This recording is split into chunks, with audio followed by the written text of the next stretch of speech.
दोस्तों, भारत की अंतरिक्ष एजेंसी इसरो के कारनामे पूरी दुनिया जानती है। इसरो ने अपने बेहतरीन कामों की बदौलत दुनिया को बताया है कि भारत अंतरिक्ष के क्षेत्र में किसी से कम नहीं है। दोस्तों, वो इसरो ही था जिसने एक साथ 104 सैटेलाइट को अंतरिक्ष की कक्षा में सफलतापूर्वक भेजा था।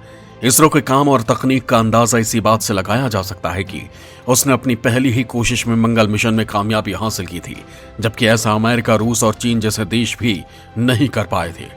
इतना ही नहीं, इसरो का मार्स मिशन अब तक का सबसे सस्ता मिशन रहा है, जिस पर करीब 450 करोड़ रुपए खर्च हुए, जबकि हॉलीवुड की एक फिल्म थी ग्रेविटी, जो स्पेस में शूट की गई थी। इस फिल्म को शूट करने का खर्च ही 1000 करोड़ रुपए था।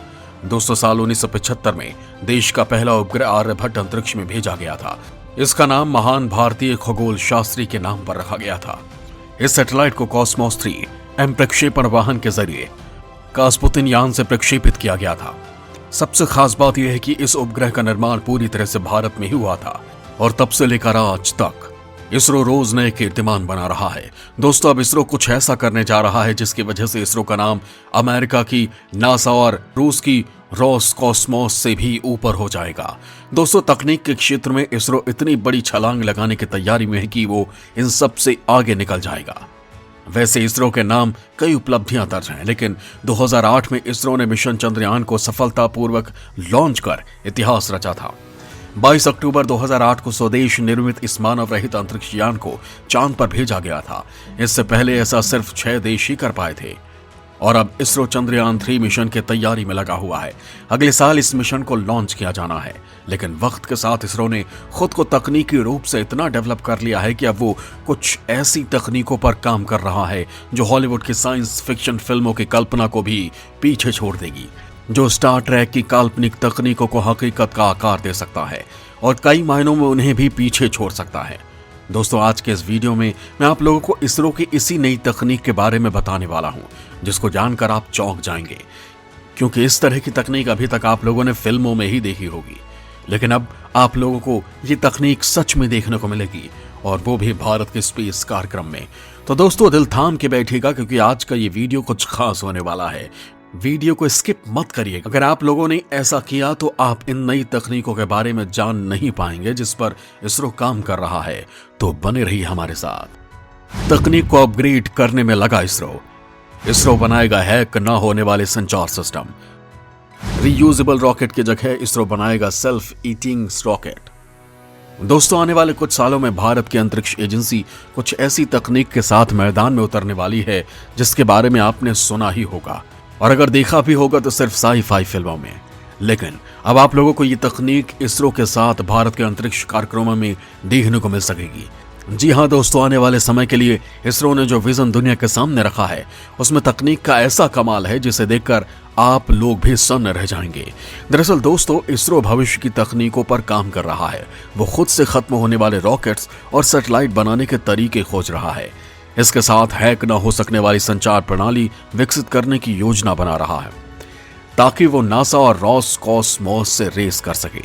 दरअसल इसरो जिन नई टेक्नोलॉजीज पर काम कर रहा है, जो अब तक सिर्फ साइंस फिक्शन फिल्मों में ही दिखती हैं या दिख सकती हैं। सैटेलाइट का अंतरिक्ष में पहुंचाने के बाद अब उसे समंदर में गिराने या फिर वापस लाने की जरूरत नहीं होगी। ये रॉकेट कुछ ऐसी तकनीक से बना होगा कि अपना काम खत्म करने के बाद ये खुद को खत्म कर लेगा। ऐसे रॉकेट बनाने के लिए इसरो किसी खास तरह के मटेरियल पर रिसर्च कर रहा है। केवल ये रॉकेट ही नहीं, इसरो की तरफ से भेजा गया कोई भी सैटेलाइट जिसका काम खत्म हो चुका हो और भविष्य में उसकी जरूरत ना हो, तो वो सैटेलाइट खुद ब खुद नष्ट हो जाएगी। इसका फायदा ये होगा कि अंतरिक्ष में सैटेलाइट का कचरा नहीं फैलेगा। वैसे भी पहले से ही अंतरिक्ष में खराब हो चुके हजारों सैटेलाइट घूम रहे हैं। इसरो अंतरिक्ष के कचरे को कम करने के लिए काम कर रही है। वो ऐसी तकनीक पर काम कर रही है कि जिसमें बेकार सैटेलाइट काम खत्म होने के बाद भी खुद को भाप बना दे और रॉकेट बूस्टर्स वापस धरती पर आ जाएं। तो दोस्तों, इसरो ऐसे ही जबरदस्त तकनीक पर काम कर रहा है। इसरो एक दो नहीं बल्कि ऐसी 46 फ्यूरिस्टिक टेक्नोलॉजीज पर काम कर रहा है। इसरो के फ्यूचर प्लान और इस तरह की कई टेक्नोलॉजीज के बारे में इसरो के अध्यक्ष ने सारी जानकारी दी है। इसरो चीफ के के माने तो हम तमाम ऐसी तकनीकों पर काम कर रहे हैं जो भविष्य में इसरो को काफी फायदा देगी। के दावा करते हैं कि जिन तकनीकों की बात की जा रही है उन पर अंतरिक्ष विभाग और इसरो के विभिन्न सेंटर्स पर काम चल रहे हैं। अगर सभी सेंटर्स सही तालमेल के साथ काम करते रहेंगे तो बहुत जल्द हम इन तकनीकों को लैब से बाहर निकालकर इस्तेमाल में ला सकेंगे। और अगर इस काम में सरकारी, निजी और अंतर्राष्ट्रीय समझौते हो तो ये काम ज्यादा आसानी से और जल्दी हो सकेगा। दोस्तों, इसरो एक और खास तकनीक पर काम कर रहा है। इस तकनीक को आप लोगों ने जरूर किसी न किसी साइंस फिक्शन फिल्म में देखा होगा कि कैसे कोई मानव रहित यान, यानी जिसे चलाने वाला कोई ना हो या फिर उसे धरती से ऑपरेट किया जा रहा हो, अगर बीच रास्ते में उसमें कोई खराबी आ जाए तो ये कितना मुश्किल काम होता है कि उसे ठीक कैसे किया जाए। हालांकि अब इसरो ऐसी तकनीक पर काम कर रहा है जिसमें यान में या फिर सैटेलाइट में कोई खराबी आ जाए तो वो खुद ब खुद उसे सही कर ले।